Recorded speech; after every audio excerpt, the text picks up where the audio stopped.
to plugging pictures, so I thought it might be cool to get a sneak peek of some of the books that I got in June-ish, well, over the last kind of few weeks.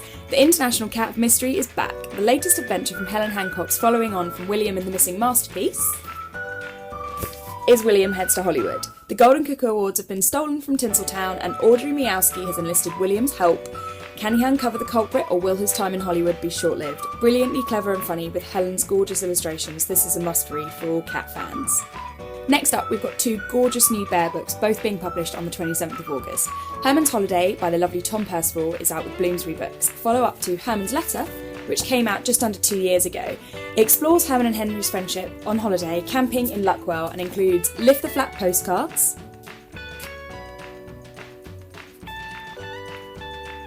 with lots of lovely great little touches that both children and adults will enjoy. Plus, Tom does the best signing dedications that I've probably ever seen from an illustrator. Check out that lettering. Grrrr is the brilliant new book from Waterstone's Children's Book Prize winner Rob Biddulph, published by HarperCollins, featuring Fred the bear who's best at everything and Boris the bear who's trying to steal his title. With Rob's trademark illustrative style, typefaces and all, this has got to be one of my favourite front covers hidden underneath the dust jacket this year. The Land of Lines by Victor Hussenot is a wordless picture book using only 3 colours, blue, red and yellow. To quote the blurb on the back, anything is possible in the Land of Lines. I love how you can follow the 2 characters through the book, but also just make up the story as you go along. Now, a couple of classics next. So I am slightly ashamed to say that I've never actually owned this book, and I never read it as a child, but I loved it when I first read it working in a children's bookshop about 5 years ago. So I've just bought my very first copy. I went with the cleverly crafted pop-up edition. Look how amazing! And we just got these into the shop for the very first time. Literally the cutest tiger I have ever seen. So, new things on my shelf. I also treated myself to this perfect little rabbity edition of Peter Rabbit, published by Rabbit Books, with lots of gorgeous details like this little library lending card with Peter being the last entry, and in brackets you've got returned slightly nibbled.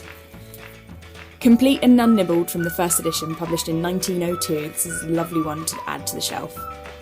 We've been lucky enough to have not 1 but 2 new books this month on a not-so-covered topic in children's books. Little Belle and the Moon by Giles Paley-Phillips, illustrated by Iris Deppe, is the tale of Belle who, as a child, every time there's a full moon, goes on adventures with it. Of course she grows old and can no longer go on such trips, and eventually, sadly, passes away. Her soul drifts up into the sky and burns bright. Beautifully written, it's simple, but just right. Grandads Island is Benji Davies' second book as an author and illustrator. The Storm Whale was particularly special and won the Oscars First Book Prize last year. Grandads Island gets the message across in a subtle way, and Benji's outdone himself with the most wonderful, vividly colourful illustrations. Sid and Grandad are instantly lovable characters and you fall in love with the story immediately. One of my favourite pitch books this year, so far, without a doubt. Another bear book has landed in my pile recently too, also illustrated by the aforementioned Benji Davies, this hilarious book written by Jory John. Bear just wants to sleep, but next door neighbour Duck is bored and wants to hang out.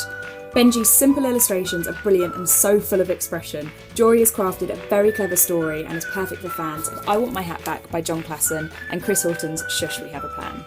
Next, I snapped up this at a yard sale for 20p. It is slightly faded around the edges, but I don't care because the inside is perfect.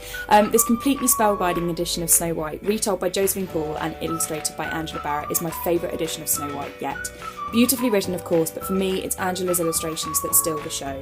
I'm always amazed at how awestruck I am by her illustrations every time I see a piece of her work. A real find for me, and I'll slowly be growing my Angela Barrett library.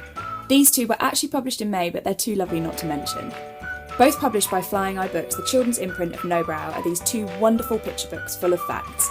Ella Bailey's One Day on Our Blue Planet is set in the savannah and follows a lion cub's journey. The end papers for this book are just divine, showing daytime and nighttime.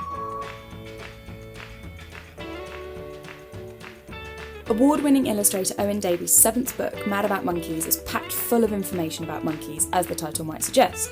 Beautifully illustrated with a range of topics covered, from deforestation to monkey mythology.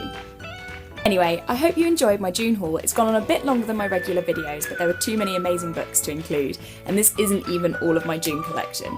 I've got some more reviews and some awesome videos coming up soon, so subscribe if you want to be the first to know about them. Thank you, bye!